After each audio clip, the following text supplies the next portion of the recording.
हम application of maxima and minima का topic आगे कंटिन्यू करते हैं। आज का हमारा फर्स्ट सम है a window has the shape of rectangle. Window यहाँ पर रेक्टेंगल की शेप में है और that is surmounted by an equilateral triangle. जो कंप्लीट विंडो है वो इस शेप में है। हम इसकी मान लेते हैं कि जो लेंथ है वो x और जो ब्रेड्थ है वो y है। रेक्टेंगल में ऑपोजिट साइड्स इक्वल हैं, तो अगर ये साइड x है तो हमारे पास ऑपोजिट साइड x हो गई, और अगर ये साइड y लेते हैं तो इसकी ऑपोजिट साइड y हो गई। अगर that is surmounted bye equilateral triangle, इसका मतलब है ये साइड भी x होगी, क्योंकि हमारे पास तीनों साइड्स बराबर होंगी, तो इस साइड की वैल्यू भी x होगी। अब हमारे पास जो पेरीमीटर है विंडो का वो दिया है 12 मीटर। हमें रेक्टेंगल की डायमेंशंस यानी कि उसकी लेंथ और ब्रेड्थ फाइंड करनी है। That will produce the largest area of the window. और विंडो का लार्जेस्ट एरिया होगा तो दैट मीन्स सबसे पहले हम इसमें पेरीमीटर लेते हैं। इसका पेरीमीटर लेंगे तो हम लेंथ एज्यूम करते हैं वो x के बराबर है और ब्रेड्थ y के बराबर है। तो जब हम इसमें पेरीमीटर लेंगे तो वो हमारे पास होगा x प्लस ये साइड y प्लस उसके बाद ये दो साइड्स x की। सेंटर वाली साइड हमने नहीं लेनी है, ये that is invisible. Complete shape इस शेप में होगी हमारे पास। तो यहाँ से 2x प्लस एक y और यहाँ से, तो ये टोटल पेरीमीटर हमारे पास दिया है 12। सो 12 इज इक्वल टू यहाँ पर 3x हो गए, 3x प्लस 2y।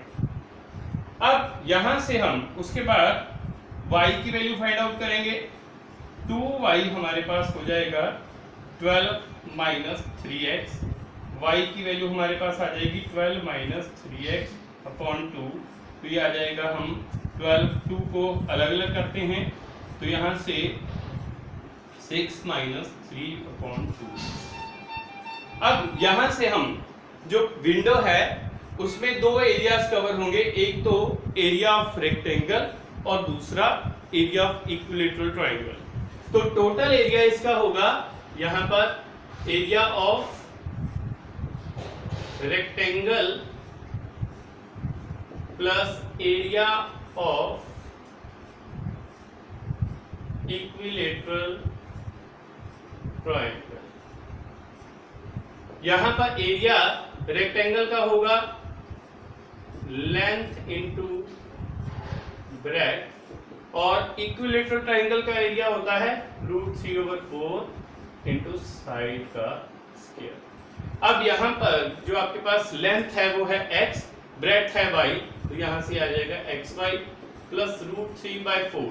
अब इक्विलैटरल ट्रायंगल की साइड x है तो इसका एरिया आ जाएगा √3/4 x²। अब हमने y की वैल्यू फाइंड आउट की है 6 माइनस 3/2x। ये y की वैल्यू हम यहाँ पुट कर लेंगे, एरिया आ जाएगा x into 6 minus 3/2x plus √3/4 x²।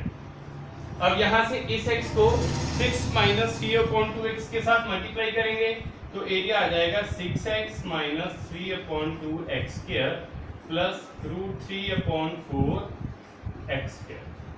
अब हम इसका डेरिवेटिव लेंगे। नाउ dA/dx लेते हैं। 6x का डेरिवेटिव है 6 माइनस 3/2 x² का डेरिवेटिव है 2x प्लस √3/4 अगेन x² का है 2x। तो यहाँ से हमारे पास dA/dx आ जाएगा 6 minus 3x plus √3/2x।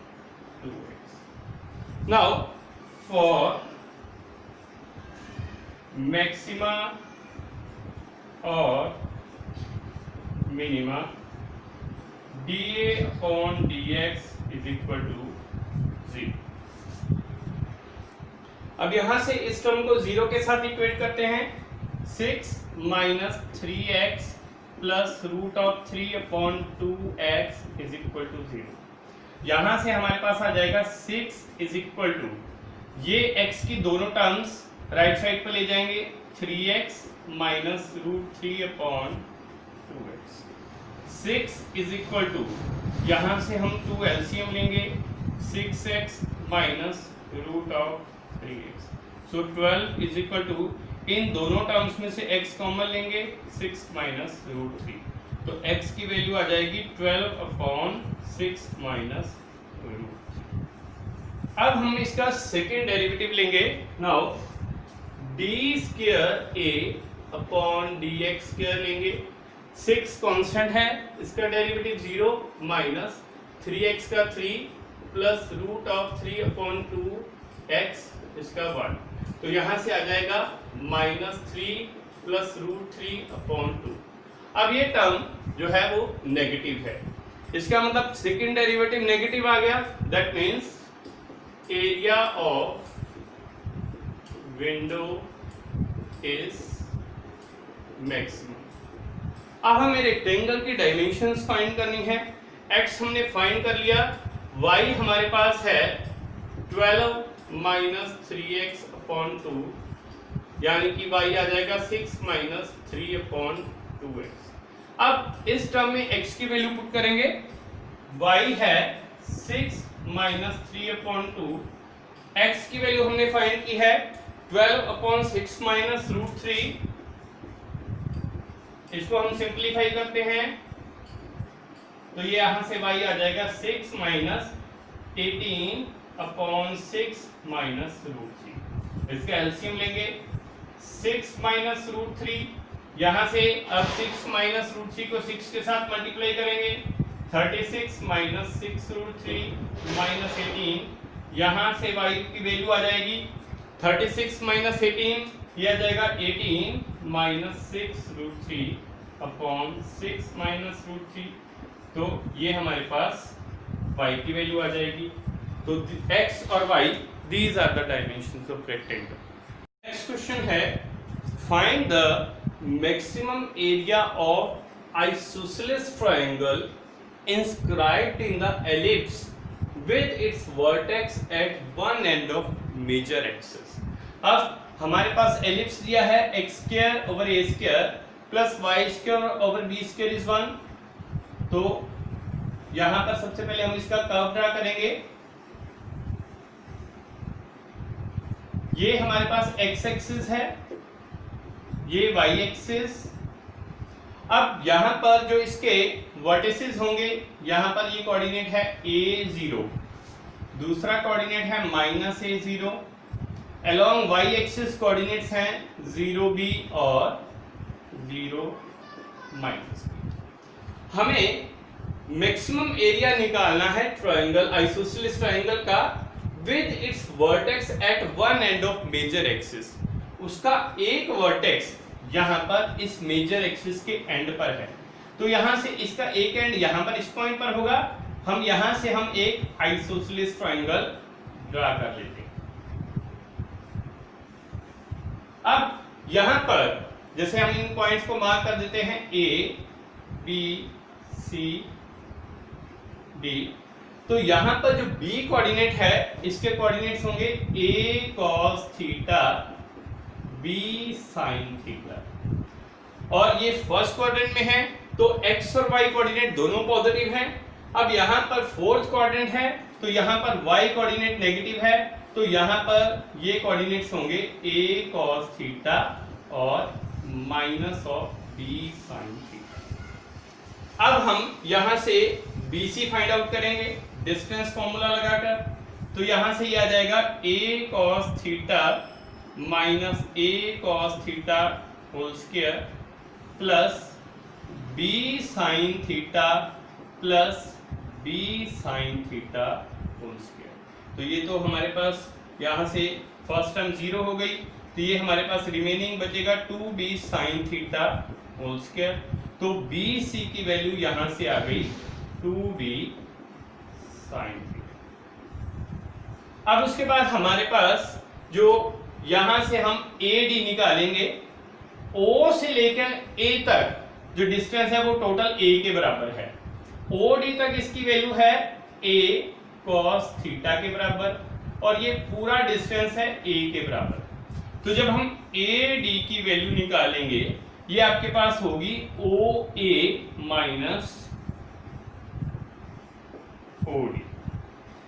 OA की वैल्यू आपके पास है a के बराबर, क्योंकि अब ये पॉइंट a cos थीटा है तो इसका मतलब जो OD है डिस्टेंस वो आपके पास होगा a cos थीटा के बराबर। तो यहां पर हम वैल्यूज पुट करते हैं।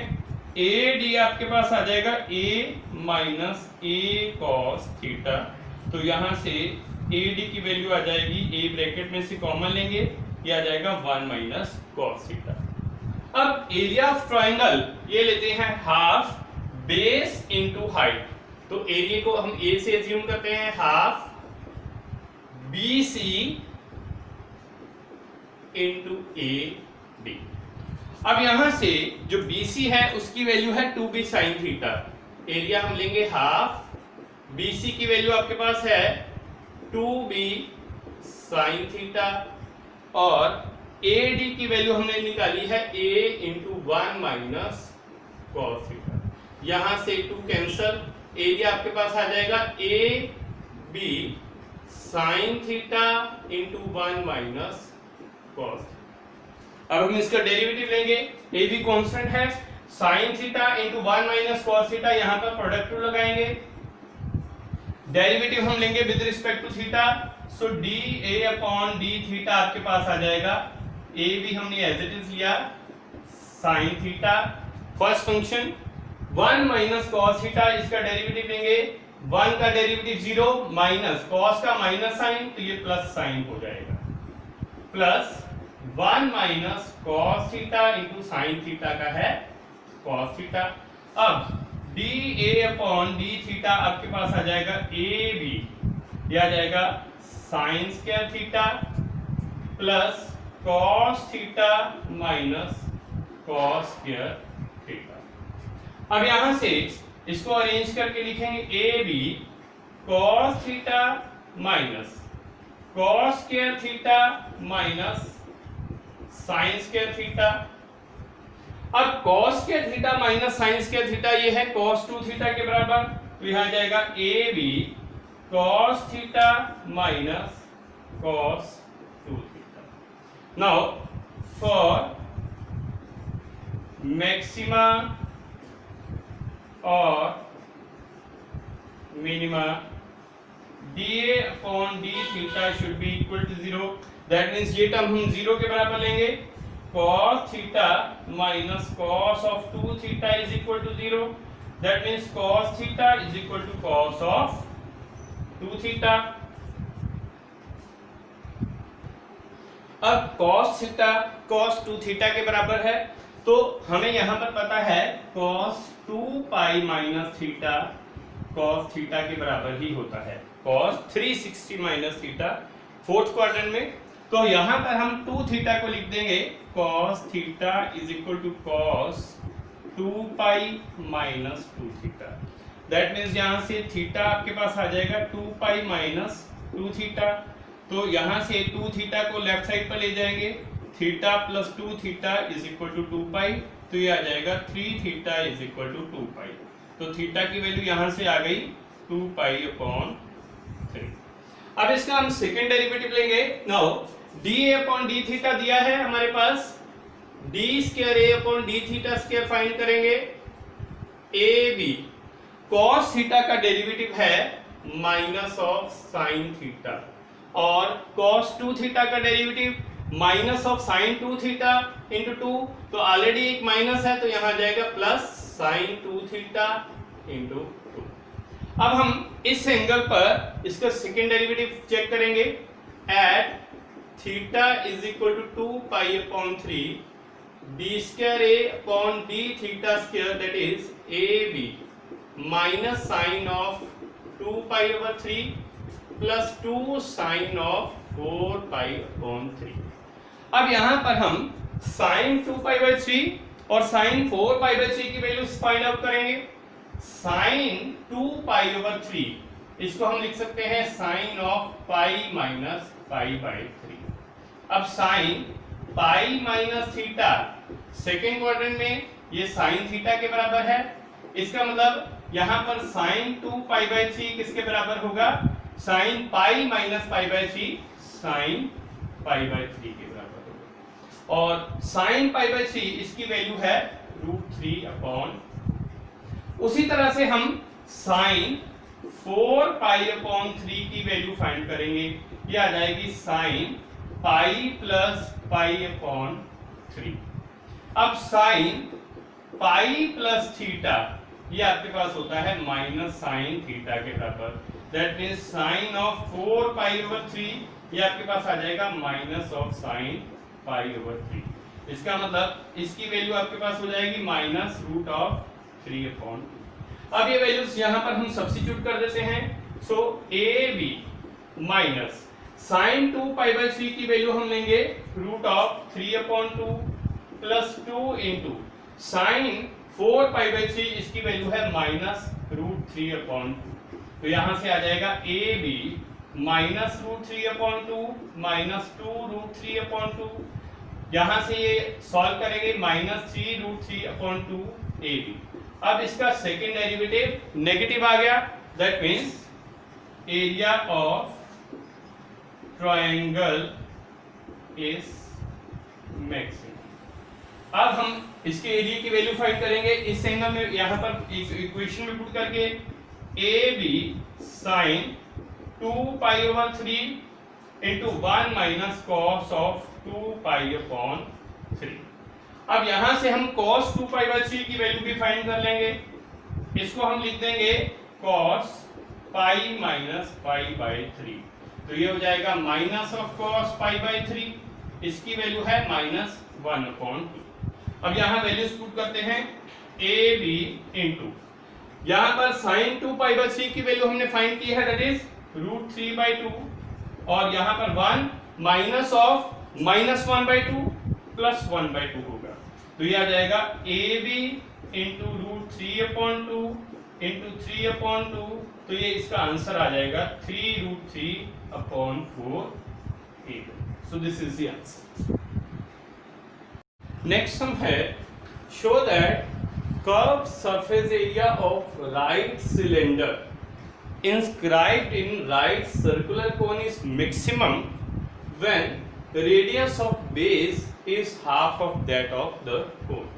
अब हमारे पास जो सिलेंडर है वो कोन के अंदर बना हुआ है। यहाँ पर हमारे पास कोन है और जो सिलेंडर है वो इस तरह से कोन के अंदर है। ये इन दोनों का एक्सिस हो गया। तो यहां से हम मान के चलते हैं कि सिलेंडर का रेडियस x के बराबर है और इसकी हाइट जो है हम y के बराबर एज्यूम कर लेते हैं। उसी तरह से रेडियस ऑफ कोन वो हम r ले लेते हैं और उसकी जो हाइट है वो h ले लेते हैं। तो हम इसकी पहले डायमेंशंस लिख लेते हैं। फॉर सिलेंडर x हम ले लेते हैं इसका रेडियस और y हम ले लेते हैं इसकी हाइट। उसी तरह से दूसरा जब कोण लेते हैं, कोण के लिए हम r ले लेते हैं रेडियस और जो h ले लेते हैं वो उसकी हाइट ले लेते हैं। अब हम स्टेटमेंट को एक बार फिर से समझते हैं। Show that curve surface area of right circular cone that is inscribed in right cylinder that is inscribed in right circular cone that is maximum when radius of base, radius cylinder का जो radius है वो हमारे पास हमने prove करना है x that is equal to r upon 2। ये हमें प्रूव करना है और हमें इसमें जो कर्व सरफेस एरिया हमने मैक्सिमाइज करना है सिलेंडर का।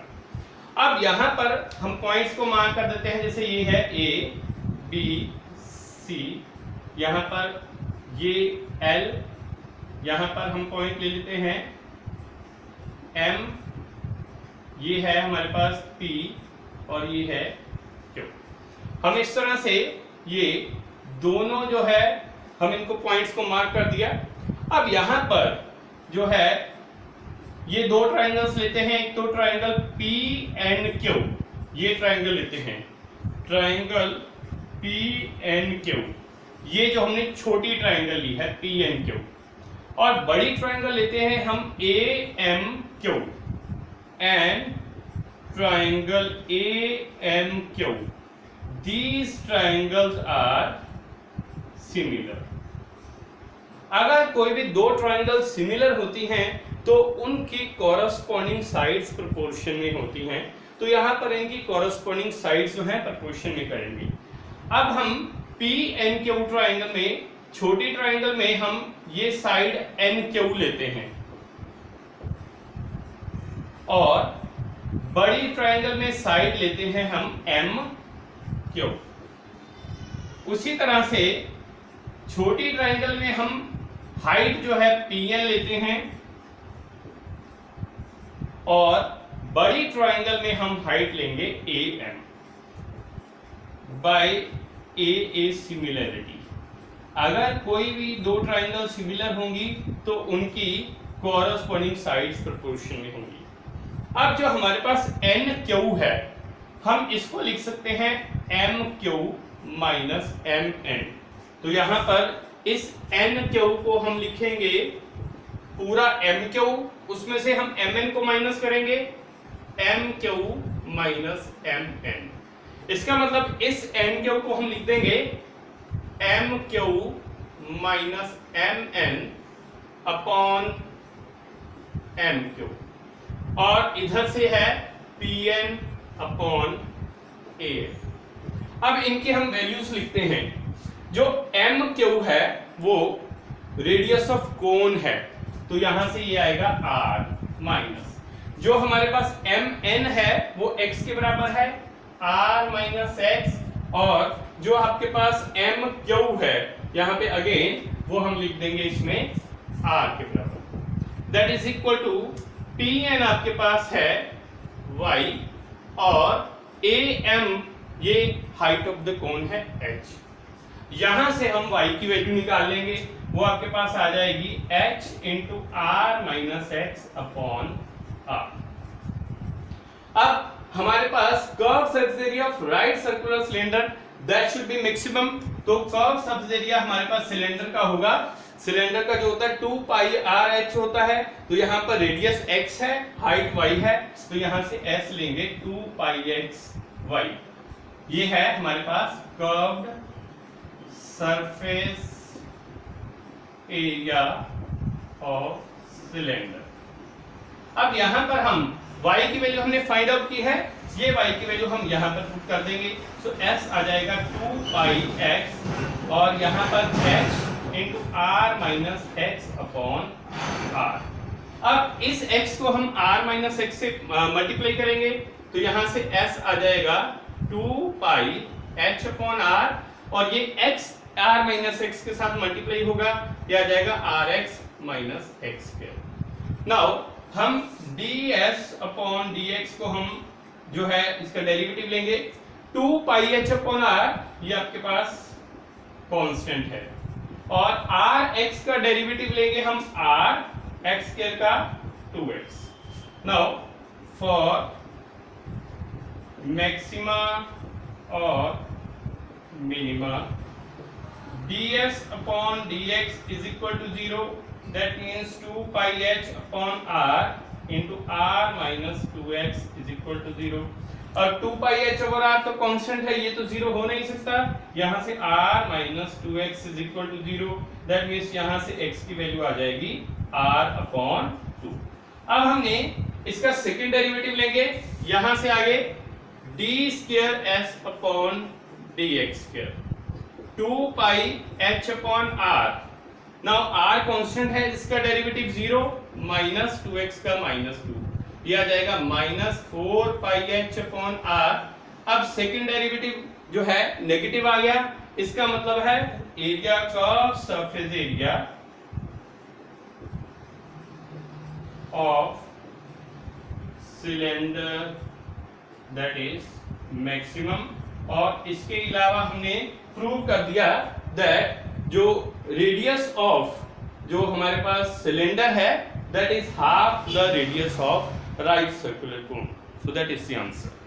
नेक्स्ट क्वेश्चन है the combined resistance R of two resistors R1 and R2 both are positive that is given by 1 upon R is equal to 1 over R1 plus 1 upon R2 if R1 plus R2 is equal to C. Show that the maximum resistance is obtained by choosing R1 is equal to R2. अब यहाँ पर हमारे पास condition given है 1 upon R is equal to 1 upon R1 plus 1 upon R2. हम इन दोनों terms का LCM लेंगे। 1 upon R आपके पास होगा यहाँ पर R1 R2 एलसीएम किया जाएगा R2 plus R1। नाउ यहाँ पर R1 plus R2 की वैल्यू C दी है तो ये 1 upon R आपके पास आ जाएगा C upon R1 R2। That means R की वैल्यू आ जाएगी R1 R2 upon C। हमने इस टर्म का रेसिप्रोकल लिया तो ये वैल्यू आ गई। अब यहाँ पर R1 plus R2 C दिया हुआ है, यहां से हम R2 की वैल्यू फाइंड करेंगे, ये आ जाएगी C minus R1। ये R2 की वैल्यू हम इस इक्वेशन में पुट कर देंगे तो यहां से आ जाएगा आपके पास R1, इस R2 की जगह हमने लिख दिया C minus R1 upon C। अब इस R1 को हम C minus R1 से मल्टीप्लाई कर देंगे तो आपके पास आ जाएगा R is equal to C R1 minus R1 square. यहां से C हम इसको ब्रैकेट में अलग से लिख देते हैं। अब हमारे पास ये इक्वेशन एक वेरिएबल की टर्म में हो गई, C तो कांस्टेंट है। अब इस टर्म का हम डेरिवेटिव लेंगे विद रिस्पेक्ट टू R1 तो ये आ जाएगा dr upon dr1 that is equal to 1 over C constant. C R1 का हम डेरिवेटिव लेंगे तो ये आपके पास आ जाएगा C माइनस R1 का डेरिवेटिव होगा 2R1। नाउ फॉर मैक्सिमा और minima dr upon dr1 should be equal to 0. That means 1 upon C into C minus 2R1 is equal to 0. यहाँ से आपके पास C minus 2R1 0 आ जाएगा तो यहाँ से R1 की वैल्यू है C upon 2 के बराबर। अब उसके बाद हम इसका सेकेंड डेरिवेटिव लेंगे। Now d square R upon dr1 square लेंगे, यहाँ से 1 over C as it is. C constant है, इसका डेरिवेटिव 0 माइनस 2R1 का 2 तो ये आ जाएगा minus 2 upon C that is negative. अगर हमारे पास इसका सेकंड डेरिवेटिव नेगेटिव आ गया दैट मींस जो R है दैट इज मैक्सिमम। अब यहां से जब हमने R1 की वैल्यू निकाल ली, इसकी हेल्प से हम R2 की वैल्यू निकालेंगे। R2 हमारे पास है C माइनस R1, यहां पर R1 की वैल्यू C/2 पुट करेंगे तो यहां से R2 आपके पास आ जाएगा C माइनस C/2 तो R2 की वैल्यू आ जाएगी C अपॉन 2 के बराबर। अब R1 की वैल्यू भी C/2 है, R2 की वैल्यू भी C/2 है। दिस इंप्लाइज R1 और R2 ये दोनों आपके पास बराबर आ जाएंगे तो हमारे पास जो है प्रूव हो जाएगा that maximum resistance is obtained by choosing R1 is equal to